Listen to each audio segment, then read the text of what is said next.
역사상으로 모든 붕괴라는 것은 경제적 붕괴도 있을 수 있고 정치적 붕괴도 있을 수 있지요.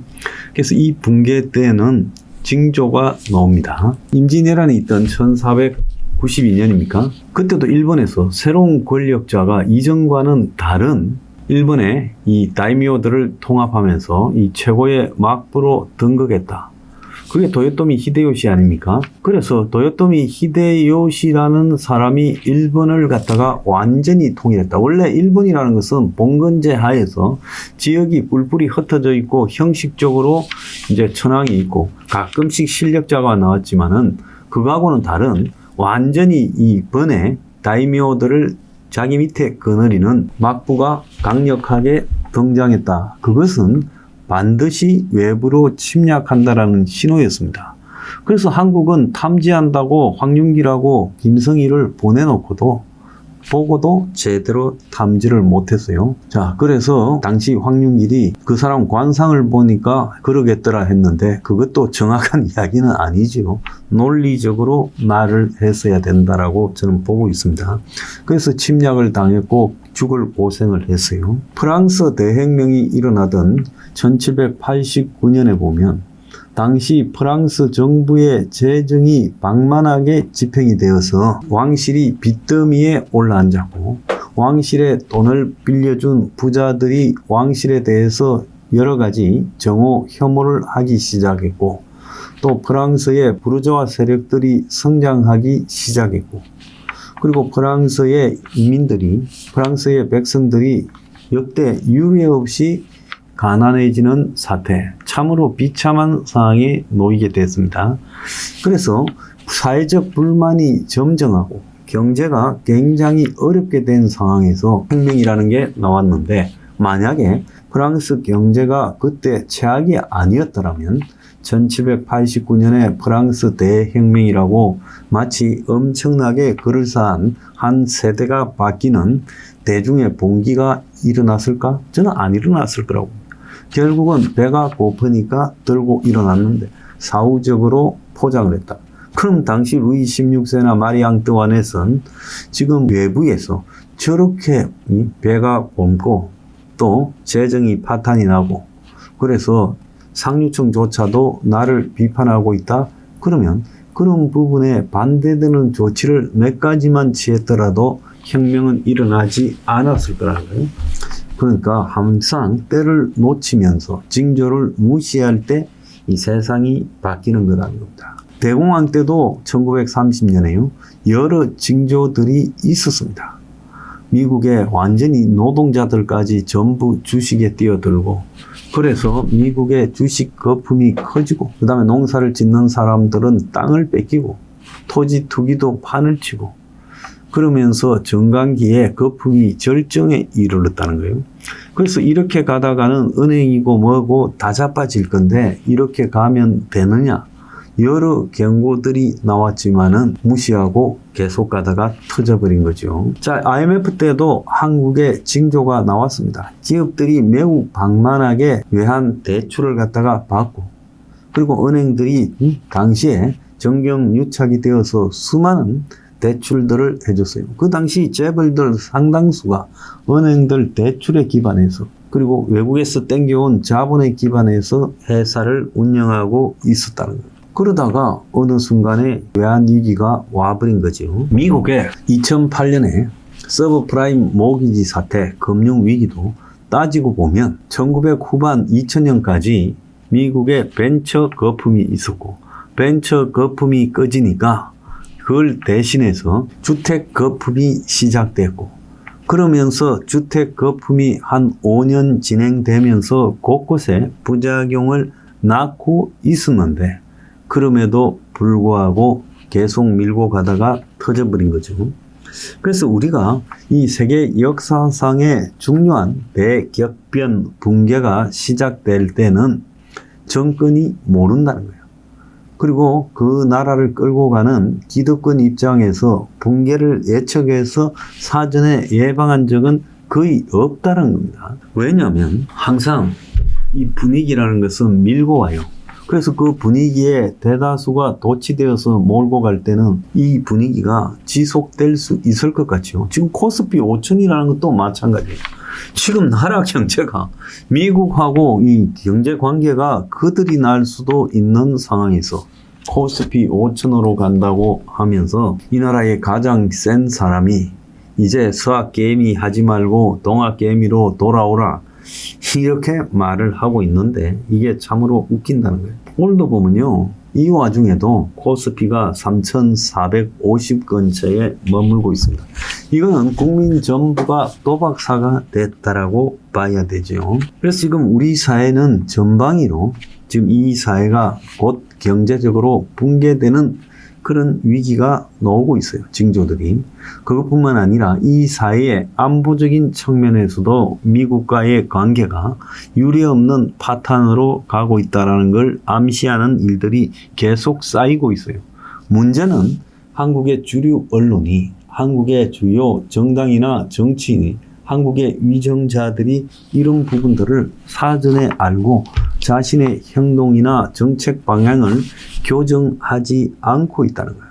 최근에 지금 심각한 위기의 징조는 국민들의 필수 소비가 급감하고 있습니다. 얼마나요? 이 소비가 급감하고 있으면 홈플러스를 팔겠다는데 옛날 같으면요. 저거 인수해서 유통업에 뛰어들 사람 천지였습니다. 왜?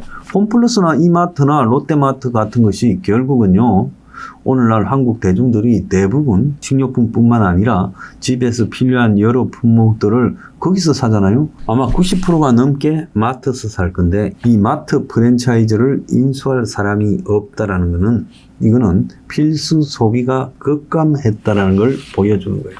그래서 필수 소비, 즉 먹는 거, 그리고 뭐 속옷을 입는다든지 이런 거, 또 조금 더 나아가면 애들 사교육 시킨다든지 그 다음에 머리 깎는다든지 이런 정도가 필수 소비일 건데 이런 필수 소비조차도 이제 사람들이 최대한 줄이고 있다. 왜? 돈이 없으니까 소득이 줄어드니까. 그래서 필수 소비 급감이 지금 마트 붕괴를 낳고 있다는 거예요. 그래서 실제로 사교육비부터 줄이고 있다라는 이야기가 곳곳에서 들리고 미용 비용, 이발 비용, 그리고 목욕탕 비용도 줄이고 또 손톱 케어 하는데도 줄이고 그래서 줄여도 버텨서 갈 수 있는 부분은 다 지금 줄이고 있고 그러다 보니까 지금 옷이 안 팔리고 있다는 거 아닙니까? 자, 있는 옷 입고 버티자 이렇게 가는 거죠. 또 하나는 대기업이 곳곳에서 해고, 명예퇴직이라는 이름의 해고를 시작했다는 거죠. 자, 해고와 명예퇴직의 차이는요 사실 같은 건데 몇 푼 지어줘서 내보낸다라는 게 명예퇴직이죠. 옛날 같으면 그냥 막 잘랐는데 지금 위기가 터진 것도 아닌데 그냥 막 자를 명분은 없으니까 내보내는 겁니다. 근데 기업이 해고를 한다는 거는 대기업이 재벌이 해고한다는 건 부끄러운 일이죠. 그런데 그 창피함 때문에라도 잘 못하는데 지금 LG 같은 경우에 전자에서 해고를 하고 있다는 거, TV고 가전이고 안 팔리고 있다는 거 아니겠습니까? 최근에 LG가 보면요, 파는 데서 구독이라고 해서 다시 우리 70년대 가전 월부 사회로 돌아갔어요. 그때 보면요, 사람들이 집집마다 돈이 별로 없었으니까 TV니 세탁기니 냉장고니 하는 것들을 어떻게 샀습니까? 전부 동네마다 있던 대리점에서요. 그 대리점에 셀즈맨이 있었죠. 그래서 찾아다니면서 텔레비 하나 들르시죠. 월부로. 그러면 뭐 25인치짜리 얼마입니다. 매월 얼마씩 찍어야 됩니다라는 명함만한 월부 그 도장 찍는 종이까지 들고 다니면서 TV나 이런 가전을 월부로 샀지요. 자, 그때부터 지금 한 50년이 지났는데 70년대 중반에서 다시 구독이라는 이름의 월부로 돌아가고 있다. 엄청나다고 생각하지 않습니까? 뭐 OTT 때문에 극장이 안 돌아간다는 거짓말이에요. 돈 때문에 극장이 안 가는 거예요. 극장에 가면 둘이 가면요 최소한 5, 6만 원 이상 날라갑니다. 영화 보고 팝콘 먹고 콜라만 마시도 그런데 거기에 밥까지 먹으면 10만 원이 넘게 날라가죠. 그러니까 대체로 극장에 가는 사람은 데이트하는 사람이나 젊은 애들이 대부분인데 이 사람들이 극장을 갈 돈이 없는 거예요. 그래서 집에 앉아서 맨날 OTT나 보고 있다는 거예요. 이것도 중요한 신호라고 봅니다. 왜 극장 산업이 저렇게 망가지고 옛날에는 개봉했다 하면 개나 소나 1000만이 넘는다 하다가 500만 넘는 영화가 잘 없냐? 갑자기 한국 영화가 질이 떨어졌네. 아니지요. 건설업이요. 곳곳에 스톱해 있습니다. 지나가다 보면 멈춰 서 있는 언제 돌아갈지 모르는 건설 현장들이 숱하게 늘어나고 또 건설 회사들이 지금 분양이 안 되고 또 공사 진척할 수 있는 자금을 금융기관에서 대출받지 못해가지고 자금난으로 무너져 가는 게 속출하고 있습니다. 그래서 건설업계는 거의 초토화되고 있다고 봐야 되고, 그래서 건설업계가 초토화되고 1군 상위 10위 안에 드는 건설회사도 몇 개가 문을 닫니 부도나니 하는 이야기가 파다하고 있어요. 그리고 보면 지금 전원주택 같은 거 있죠. 전원주택이 한 15년, 20년 전에 붐을 이뤄가지고 조금 살만하면 중산층까지도 다 전원주택을 짓고요. 2도 5초나든지 아니면 전원생활로 들어갔는데 지금 이 전원주택들이 무더기로 쏟아져 나오고 있습니다. 그뿐만 아니라 펜션도 무더기로 쏟아져 나와요. 다 1, 20년 된 거래요. 왜 그러냐? 펜션이라는데 놀러 갈 만한 사람이 거의 없어졌다는 거예요. 왜? 별로 환경은 좋지 않고 비싸고 설거지까지 하라는데 안 간다.